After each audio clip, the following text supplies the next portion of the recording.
গোলাপি ধূসর শরীর, কেশরের পাশে চোখ এবং মাথার সামনে সোনালি চুল।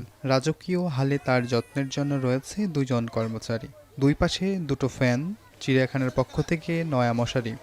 আমি ডোনাল্ড ট্রাম্প দেখতে আসছি, ডোনাল্ড ট্রাম্প দেখার জন্য আসছি। ডোনাল্ড ট্রাম্পের মতো তো মিল আছে, এজন্যই তো নাম হয়েছে ডোনাল্ড ট্রাম্প, না হলে তো আর হতো না।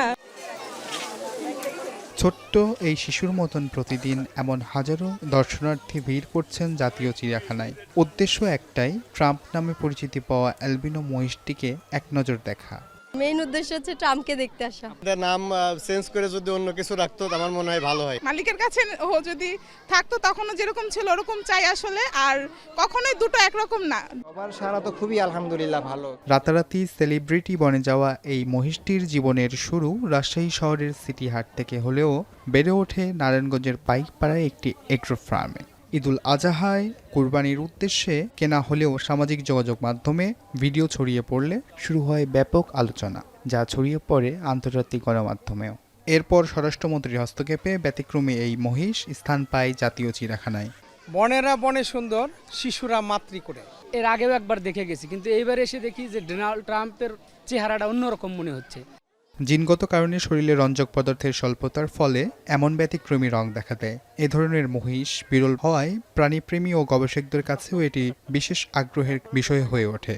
এখান থেকে নিয়ে তাকে আবার হয়তো খামারদের হাতে ফেরত দিলে ও হয়তো ওর স্বাভাবিক জীবনে ফেরত যেতে পারত। এরকম জাত মহিষের জাত সবসময় দেখা যায় না।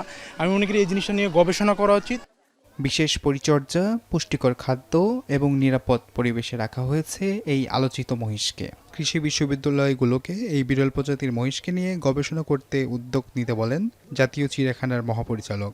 সে সম্পূর্ণ সুস্থ রয়েছে। আমরা এটিকে চিড়িয়াখানায় আনা হয়েছে সংরক্ষণের জন্য, পাশাপাশি কিছু গবেষণা করা যেতে পারে, যেটি আমাদের দেশে বিভিন্ন বিশ্ববিদ্যালয় এবং গবেষণা প্রতিষ্ঠান রয়েছে, সেখানে যে বিজ্ঞানীগণ রয়েছেন তারা গবেষণা করতে পারেন। তার সুন্দর ভবিষ্যৎ এবং দীর্ঘায়ু কামনায় দর্শনার্থী ও চিড়িয়াখানা সংশ্লিষ্টরা। আব্দুল্লাল মেহেদি, এখন, ঢাকা।